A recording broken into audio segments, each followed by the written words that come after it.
Good morning. Welcome to day number 1 of the 3rd annual Peralta Online Equity Conference.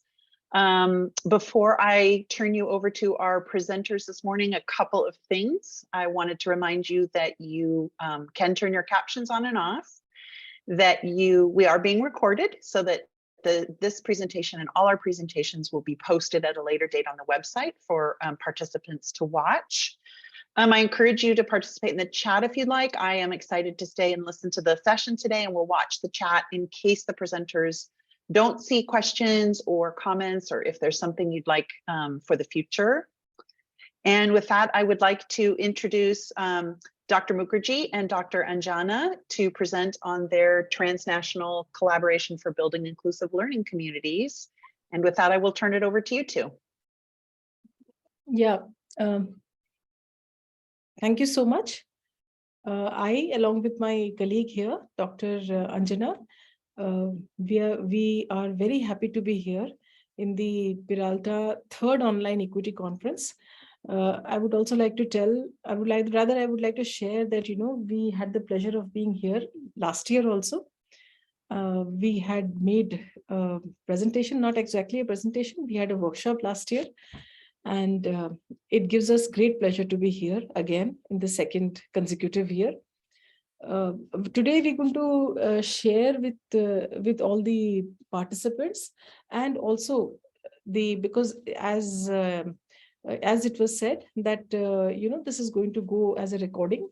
So with all the learning communities, and also the audience, the members of the academia, that we would like to share our experiences, our university's experiences of the international collaboration that our university is having with a number of countries for building inclusive learning communities. Well, before I begin my presentation, I would like to give a small introduction about myself, and Anjana, when she takes up the presentation from me, then she'll give her introduction. Well, I'm Siran Mukerji, as you see here. I'm additional director. That's my substantive position. Basically, I'm professor of management. My main subject is human resource management, and human resource management is human resource development. And I have an experience of more than 20 years in open and distance learning, distance education. I am presently working in Indira Gandhi National Open University, which is a national university, national public university in India, and we are based in Delhi.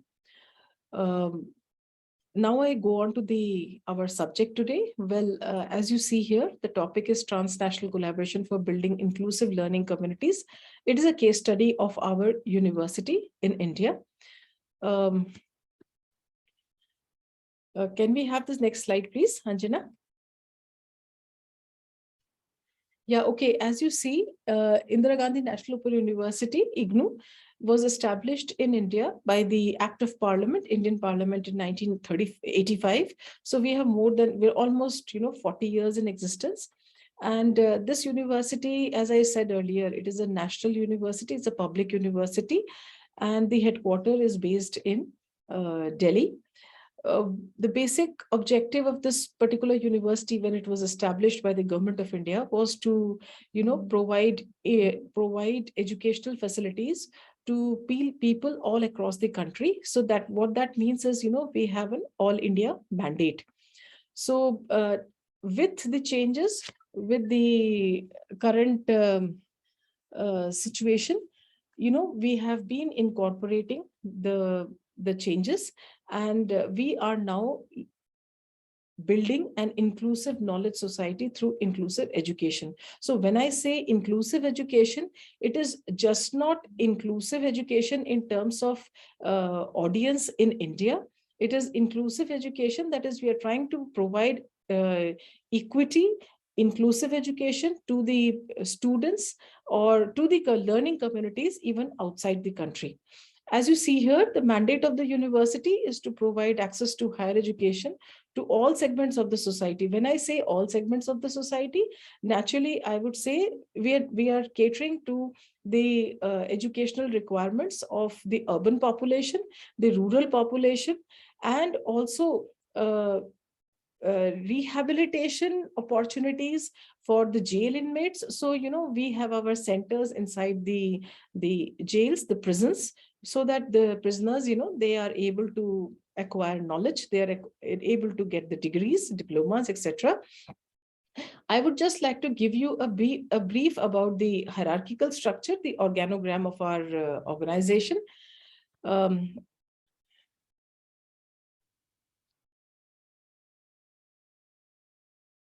I need to change the screen, so I'll stop sharing the PPT and then I'll yeah, share yeah, the screen. fine. Just a minute.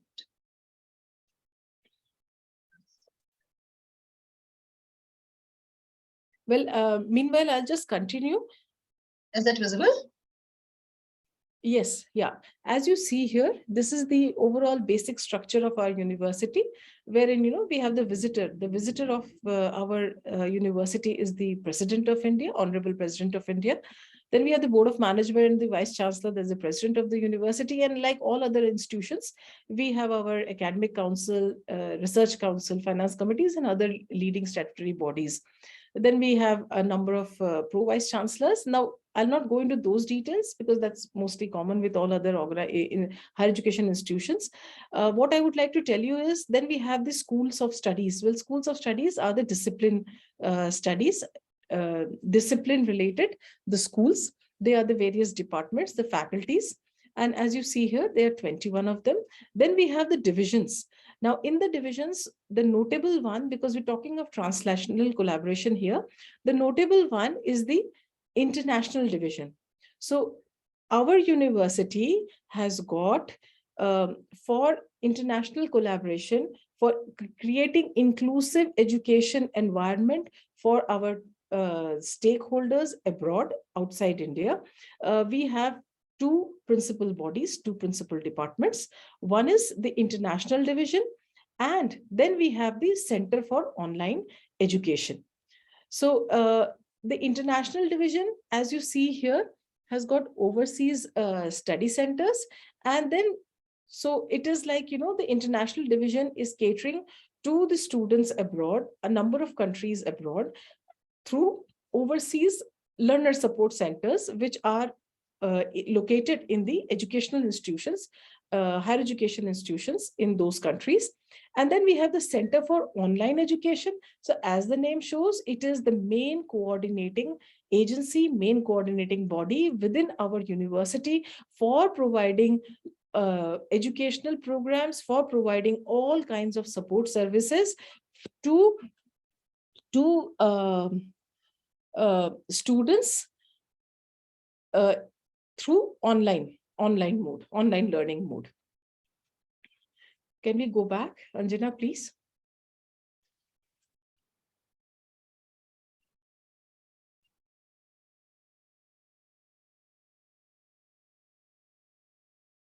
So as you see here, we and then I go back to the mandate of the university. As you already know, we are providing higher education to facilities to all the segments of the society within India and abroad. And basically, what is the mandate? Mandate is to provide high quality, innovative and need-based programs. So that is something very important. Need-based programs means we look into the needs, we do an assessment of the needs of the society, and based on that, like for example, at present the focus is on skill development, the focus is on competency enhancement, the focus is on professional growth. So we are providing such kind of programs which helps the stakeholders to not only acquire basic degrees like undergrad programs like Bachelor of Arts, Bachelor of Commerce, etc., but also professional degrees like, for example, Bachelor of Tourist Studies, Bachelor of Business Administration, Retailing, then Bachelor of Social Work. So these are all different programs which are catering to the specific needs of the various segments of the society. As I mentioned also that we are reaching out to the disadvantaged by offering programs to all parts of the country at a very affordable, since it's a public university, so the education is very affordable. So we can cater to the needs of all the different strata of the society. Can we go on, please? Next slide. Yeah.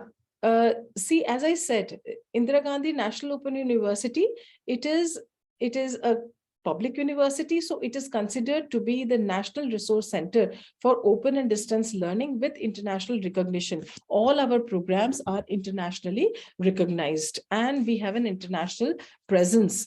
So as I've already mentioned all this, that we are looking towards learner-centric. We are always seeing what our society needs, what the students, even the students who are abroad, let's say the foreigners who are studying in India. We have a lot of students who are in India, based in India, but they are foreign nationals. So what is basically their requirement? And at the same time, we are also trying to see what the students in India, according to the changing market, according to the changing economic scenario, according to the changing socio-economic, cultural conditions, how the ecosystem is changing. Accordingly, we are upgrading our system. We are providing exactly learner-centric quality education. Can we go on to the next one? Yeah, as I said, when we were discussing the organogram in short, the organic structure of the university, as I said, the international collaboration or the transnational collaboration of the university is basically done through international division and Center for Online Education. First, I would just like to tell you about the international division. Well, international division plays a very important role in creating our international presence in different countries abroad. As I said, and it basically does it through four systems. That is, main mandate is collaboration. We coordinate with the higher education institutes abroad. We establish cooperation, and then it is also very competitive. Now, this international division in the university, it is the nodal agency. This I'm just repeating, is a nodal agency to cater to the needs of overseas students, that is the students, Indian or the foreign nationals who are staying in those countries, as well as for the students, the foreign students who are residing in India. For providing educational opportunities abroad, we have overseas study centers which are located at various countries across the globe. And this is basically, we have bilateral as well as multilateral collaborations.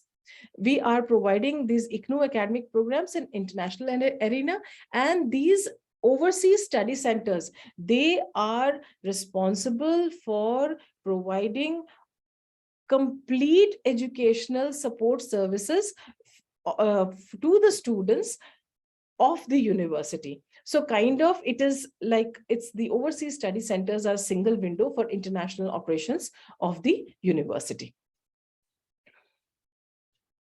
I will just tell you that we have 25 overseas study centers in 15 nations. And through these overseas study centers, we are offering 147 courses, 147 programs.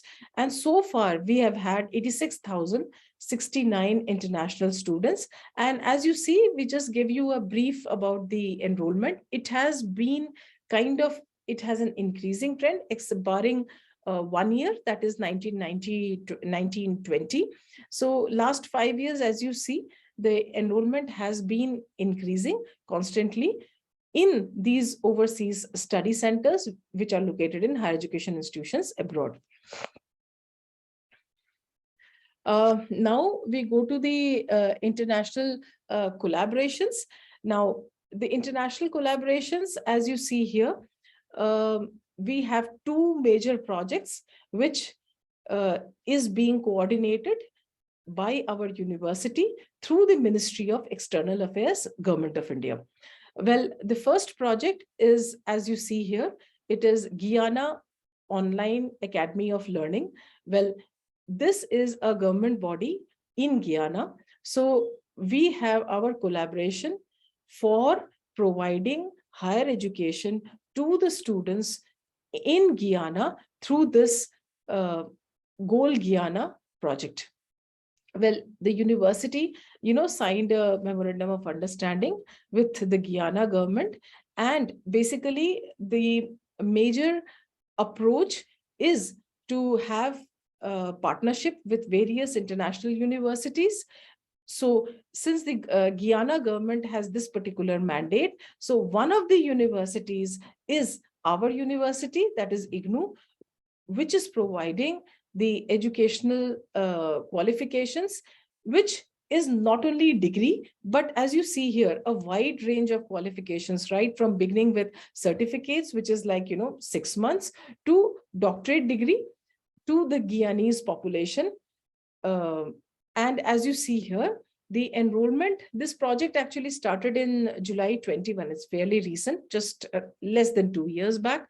So the first time it was like we had 804 learners in 25 programs, whereas now that is till the latest, that is 2022 December, July session, which ended in December, is we have around 1,250 learners.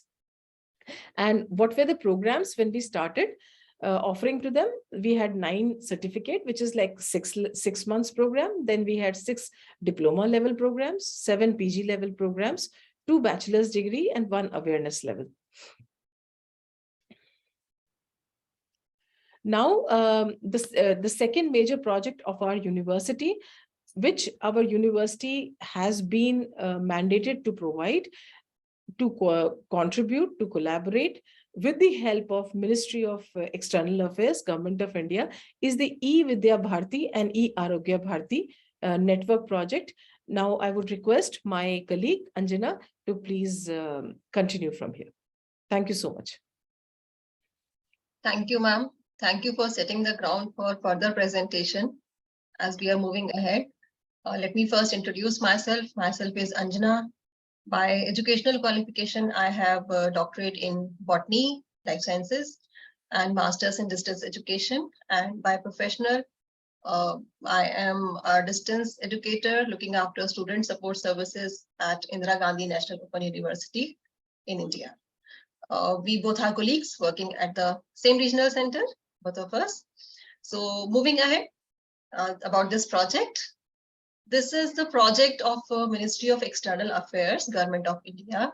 And this is the project that was launched in 2019. And let me tell you the background about this project. Actually, in 2015, third India-Africa Summit was held in Delhi, India. And it was committed by Honorable Prime Minister of India that will be offering 50,000 scholarships to African students. And from those 50,000 scholarships, 15,000 scholarships will be offered to the students for pursuing programs in online mode. So with this background, this in 2019, October 2019, our Ministry of External Affairs, they launched E-Vidya Bharti and E-Arogya Bharti project for the African students.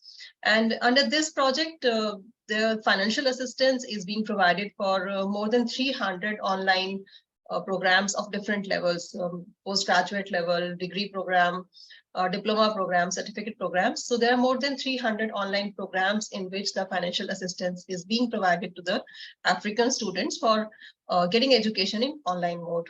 And of course, these programs are focused for improving the educational qualifications, educational attainments, credentials of the students, and of course for the better career prospects. As in November 2022, there are 27 Indian universities or institutes. They are implementing this project. They are offering education in online mode to the students who get enrolled in the universities through this project. And 100% scholarship is given to the students who are from the partner African countries that I'll be discussing in further slides. Talking about the enrollment procedure or enrollment scheme, there are 2 academic sessions every year. One is in January and the other is in July. And under this project, admissions are given twice in a year. And so far, since I told you that this project was launched in October 2019, so 4 academic sessions have already been rolled out, and so far out of 15,000 scholarships, 14,390 scholarships have already been awarded to the African students. And of course, like in any other online program, the students have the facility to pursue their programs at their own comfort, anytime from anywhere. And the platforms that are provided are compatible with the laptop, tablet, or mobile. I mean, any of the platform may be used by the students for pursuing their online programs. Talking about the eligibility criteria, of course, for taking admission in any program, there is certain educational qualification that the students are supposed to possess. So that is, of course, the main criteria.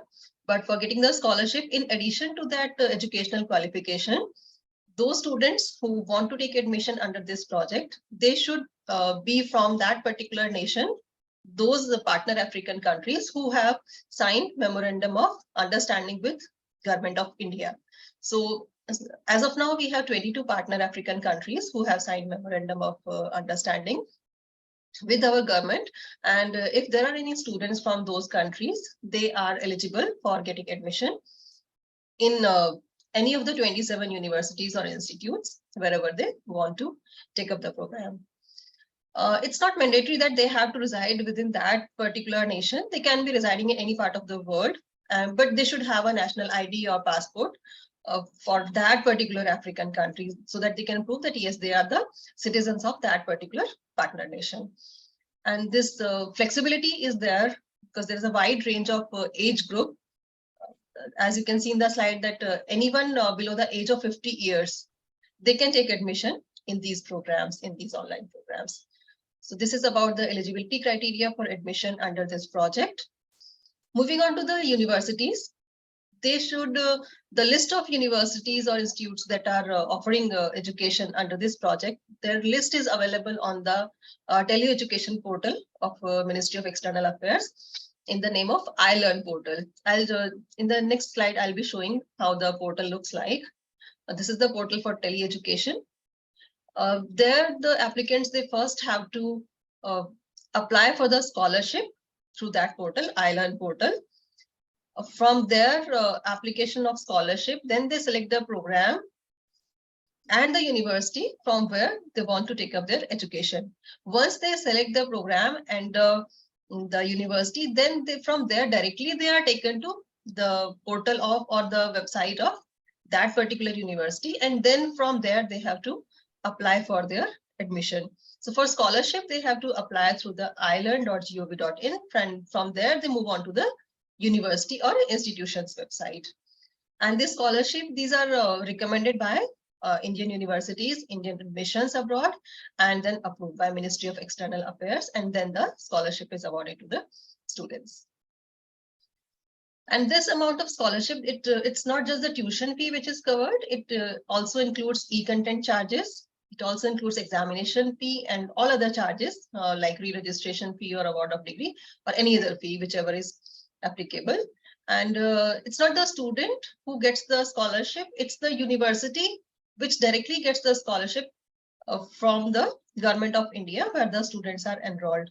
So the amount is transferred directly to that particular university where the students are taking admission, for whom the scholarship is being provided. This is the list of countries. I'll not read it out, but as I mentioned earlier, there are 22 countries from Africa who have signed agreement, who have signed the memorandum of understanding with Government of India for being the partner institution from where they can ask their citizens, their students to take admission in eVidya Bharati project. This is the portal, how it looks like. As I have told earlier that so far 14,390 scholarships have already been disbursed, already been awarded. And there are 27 partner universities in India and more than 300 programs are there. Moving on to the screenshot of that particular portal itself, here you find that one can browse by the name of the university. If anybody wants to take a program from any particular university, they can just click over here and find out the programs that are being offered by this university, by any university, and by the level of education also. They can just go to masters, they can find out the program which they want to pursue, and accordingly they can decide the university or the institution from where they want to take up the education. Then also by specialization also they have categorized in this portal. So it's a very student friendly from where there is a categorization from different perspectives, so that if the student comes to this portal, they can easily browse through the website and find their programs of their interest. So now we are coming particularly to the eVidya Bharati project as it is implemented in our university where we are located. So I will just hand over the presentation to Siran ma'am to take it further. Thank you very Thank much. you so much. Thank you so much, Anjana. As Anjana said, that through this eVidya Bharati project, the university, our university is collaborating with a number of nations, 22 nations so far, African nations, for providing educational services, professional as well as normal academic programs to the population in their respective countries. As you see here, so far, IGNU, our university has collaborated with 19 of the 22 countries who form a part of this project. The number of programs that our university is offering to these students is 43. The number of, now here I would just like to tell you, give you a brief about the regional center. When I say number of regional centers involved in this project is 12. Now, what does that mean? See, we have a 3-tier structure in the university. We have the headquarters, which I already mentioned that is in Delhi. So, and then we have a whole set of regional centers, which are located in all the major cities of the country. So then we have, under these regional centers, we have a network of learner support centers. So like abroad, we have under the international division, we have these overseas study centers. In India, we have learner support centers. Now, what are these learner support centers? These are all higher education institutions. Either they are the government colleges, that is public colleges, or they are public university affiliated colleges. So what happens is we have this network of colleges wherein we have our learner support centers. So and these learner support centers provide educational facilities, complete educational facilities to the population within the jurisdiction of that particular regional center in the state. Now, out of these 56 regional centers, what we have is we have 12 regional centers, regional offices, which are giving their services for providing online education to these students in African countries abroad. So how many out of these 56? We have around 12 regional offices which are providing this online education facilities, which means that we have an LMS. The LMS is the portal for providing for the students.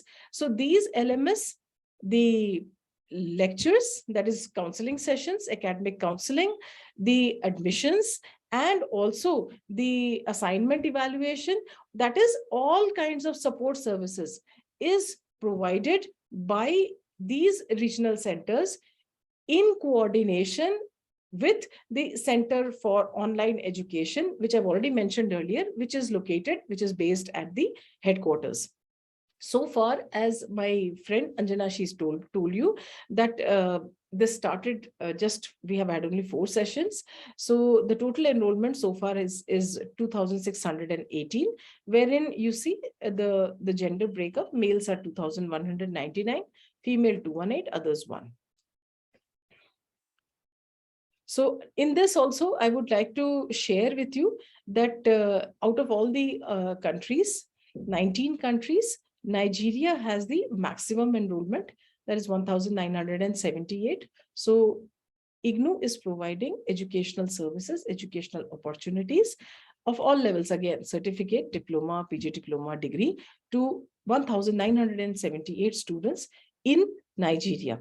And then you see the next is Ghana, which is like 102, and then Malawi in East Africa, which has around 150 students. And since this is just the beginning, awareness is being created by the local government of that respective country, the higher education ministry or the education ministry, whatever the case may be, of that African country, they are creating the awareness generation process is going on. So we hope that this kind of inclusive educational facilities, kind of equity that our government is trying to create so as to provide educational opportunities to all these students, we hope it will be taken up by other students also, or rather larger segments of the population will get enrolled in this project, and thus, making it a successful scheme for both the governments. Now, I would also like to say that as I said, there are 12 regional centers, the nodal regional centers, which are providing the support services to these foreign students. And in this, again, here, this particular chart shows which are these regional centers, but I've not taken all of them. We have just taken the main ones and also the program-wise breakup in the enrollment. So program-wise breakup, as you see, BCA, that is Bachelor's in Computer Applications. Now, that's a professional program. So there we have the maximum enrollment, followed by Certificate in Information Technology. That is again a professional program. So there we have 206 students, and then DNHE Diploma in Nutrition, so and Health Education. So that we have around 168 students. MAPC, that is Master's Degree in Psychology. So there we have 162 students. Now these students are all across those 19 countries. So, and then, like, for example, Masters of Psychology, that is being coordinated, that is being managed online through the LMS by Kolkata Regional Center, which is in the state of West Bengal. So that's how it goes. So all kinds of facilities is being provided by our regional office, by our academic colleagues in Kolkata through the LMS portal.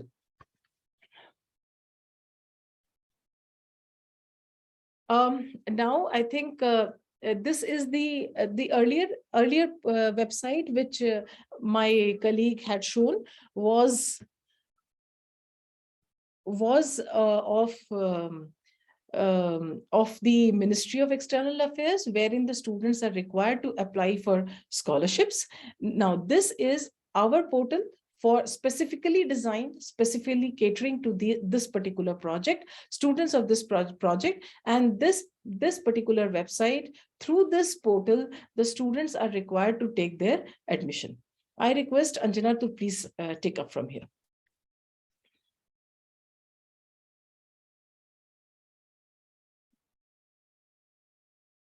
Okay, so this is the website or the portal where we have the learning management system. I'll stop sharing from here and I'll take you just a minute. I'll take you to the website there itself so that I'll be able to show it in a better way.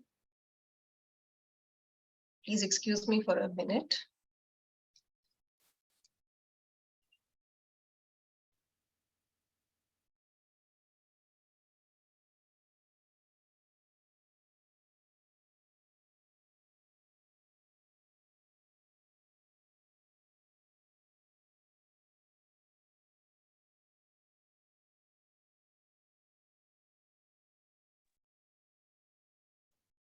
I'm stopping this presentation and taking you to the LMS. I'm sharing my second screen, that is of our LMS portal.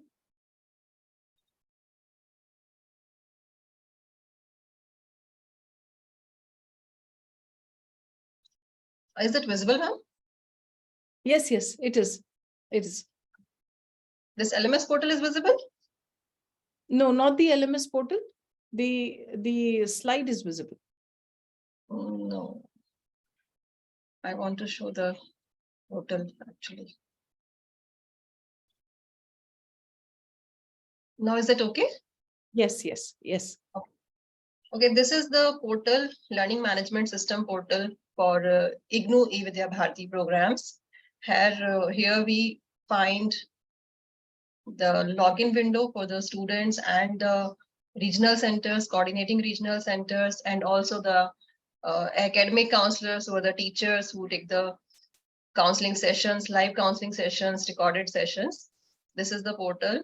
And from here itself, it's designed in such a way that the students, they need not to go to any other website, or this is the only place from where they get all the information. For example, you can see that we have the important notice for submission of assignments. You can see that the last date for submission of assignments that has been given here only.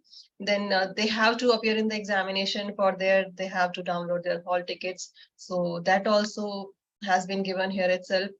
Then you find that there is a 4-quadrant approach for a delivery of education, delivery of online education to the students, as is for any other online program that is in e-content form. That is in the text form also, that is also in the form of videos. Textbook in the form of digital, in the digital format, the textbooks are provided to the students. They can go through the study material. And then when the counseling sessions are conducted in synchronous way, when the teachers or the counselors are there with the students in live mode, then they can ask their queries, they can attend to their lectures, ask questions, get their queries resolved. So this is in the form of e-content. Then whenever they want to have any discussion with the peer group or the teachers or academic counselors or the regional center officials, they can post it in the discussion forum, and then they can get it resolved. Then live interaction, as I've already said, that there are classes, there are counseling sessions where teachers are available in live mode, where they deliver the lectures, they show the presentations, and students can ask their questions.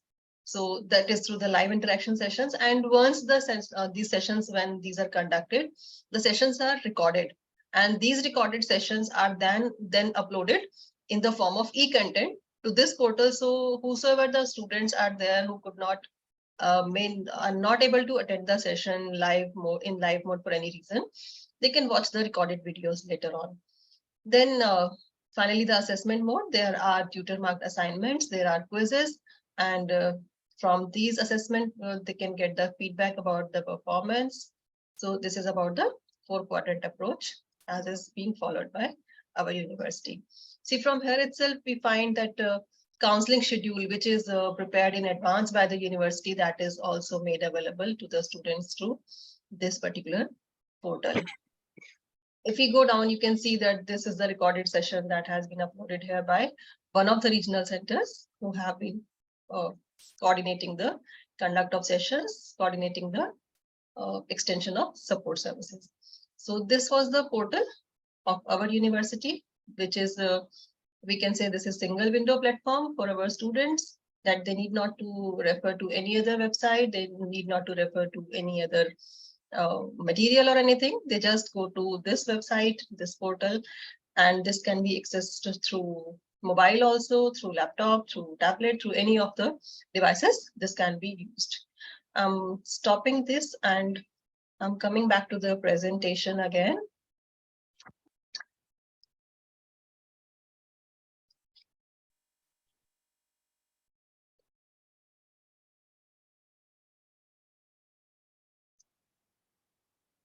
Yeah, this I have already talked about the pedagogy and assessment through that portal itself. I have shown that there is 4-quadrant approach in the form of e-tutorial, e-content, web resources, self-assessment. And for conduct of examination, the end semester examinations, those are conducted using remotely proctored examination technologies like safe exam browser technology is there, using which the students, they can remain at their home, their own location, wherever they are located. And from there itself, using that particular browser, they can attempt the examination, their termed examination. And once they complete the examination, degrees, diplomas, certificates are awarded by the particular universities. Here we have given the links from where these are the URLs. This is for the scholarship one, Ministry of External Affairs portal, from where they apply for scholarship. Then this is about the complete guideline or user manual, we can say. Here the complete guidelines are given for the students, which they can refer to and easily apply for admission. Then this link is for our own admission portal, for IGNOU admission portal. This is the LMS and this is our main IGNOU website. With this, we reached to the end of our presentation, and we are really thankful to the organizers for giving us this opportunity to be here for our presentation on this aspect. Going back to my first slide on this topic for transnational collaboration for building inclusive learning communities. And here we were presenting the study of National Open University in India, one of the developing countries, and how we are collaborating with the various nations and we are trying to actually build the inclusive learning community. Thank you very much. And we would like to welcome any question if there. Hi, I did have a question, if it's okay to just unmute. I think it's okay. So on your slides, I don't have it memorized, but at that last slide where you said you had a four aspects approach, can you put that slide back up? The 4 aspects, I believe it was, I remember the self-assessment via the discussion tool. That was the 4-quadrant approach. 4-quadrant approach. Quadrant, thank you. That's the word. Yeah, the 4-quadrant approach. When you say the 4-quadrant approach, do you have like instructional designers, or are you training faculty to design their things that way? Is there maybe support for faculty? How do you implement that? Yeah, basically, as I said at the very beginning, that we have this Center for Online Education in headquarters. So they have their whole, technical team. So they are developing these modules. Basically they are giving the technological input, and then we have our schools. As you remember, I said there are 21 faculty, the discipline-based schools. So there we have the instructional designers who are providing the academic input. Okay. So it's a kind of like the LMS is being designed, the programming, the development is being done by design, and development is being done of the website of the LMS is being done by the experts who are there in Center of Online Education in headquarters. The academic input, that is, let's say the e-content, like the first one, the text-based content, as is mentioned here, the videos, for example, all about academic input is being subject-wise input is being provided by the schools of studies, which are located again in the headquarters. But that makes sense. I would just like to tell you that, however, the teaching, like my colleague Anjana, she showed you that on the website, on our website, for these particular students, we have the counseling schedules there. So the teaching, the counseling, that is being done by, that is being coordinated by the 12 regional centers whose list we had already shown you earlier. So they are managing that aspect. The assignment evaluation is also being managed by these regional centers. And at the regional center, we have small studios. So we have our experts, the subject experts, who come to the regional center, or they can, depending on their convenience, they can also be there. They can also log in from their home. We give them the login credentials, but we always prefer, in this case, they should come to our studios. They are there, they, as per the schedule, they give the lectures, and then if there are queries from the students, they are there, they become a part of the discussion forum. They discuss with the students. We have peer group learning in that. And that's how then that is like, the kind of live interaction we have with the students. So it's like, and then the examination, the 4th quadrant, the examination is being managed by the student evaluation division, which is again in collaboration with the Center of Online Education. You just brought up something else. So the counseling schedule is working at the same time as they're learning.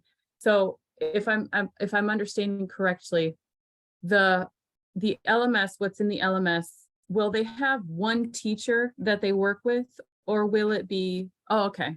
So it's like one teacher for the duration of the course. Yeah. Okay. One teacher for each subject. Okay. For each subject.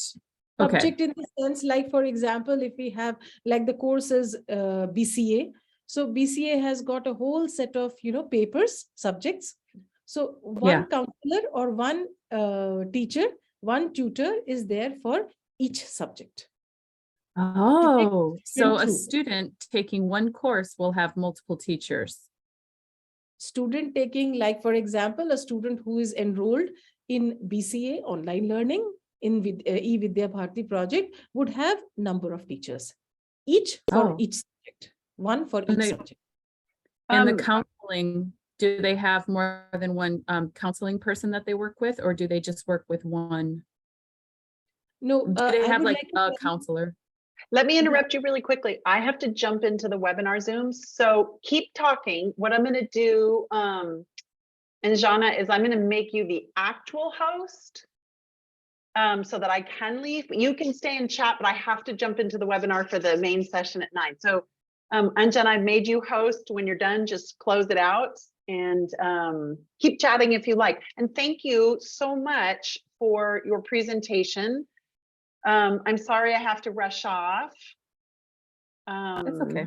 And I will remind you that the recording will be about a week from now. All the recordings will be up. And so while our participation this morning was modest, I can tell this is going to be a valuable one for people to watch the recording. So thank you so much. Okay, I'm off to the webinar. Yeah. Thank you so much. I would just like to continue what we were discussing.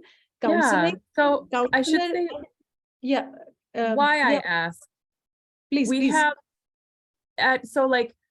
I work at a community college, and that's kind of like training, if you're familiar with the higher ed differences in the US, right? So there's a lot of like training courses, to become like a welder or to become, a pilot or, and so those will have multiple teachers. But we run into this issue of like consistency with multiple teachers. So we're working on them being more comfortable with an instructional designer. That would help the consistency because you've got the designer. But there's also this kind of lingering thing, and it might be, it makes me wonder if it's cultural, what's going on.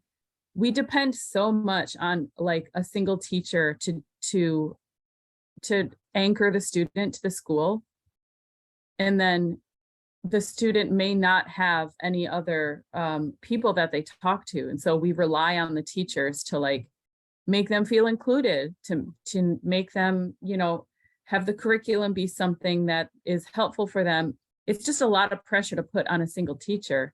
But what I'm seeing with your model, it's like the teachers, it's not all on them. It's like a shared duty. So they can develop relationships, but it's not necessarily such a high pressure.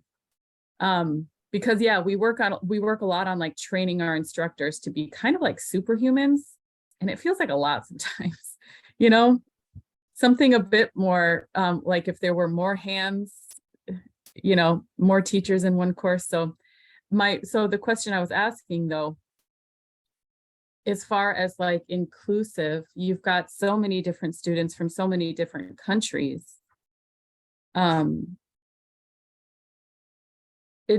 it depend then on like the counseling services, what we would call probably advisor, I think, to help them through their journey? Is there like a dedicated person that's like working with them to help them through their journey? Or is it really just on them to make sure that they're doing what they need to do? Does that make sense?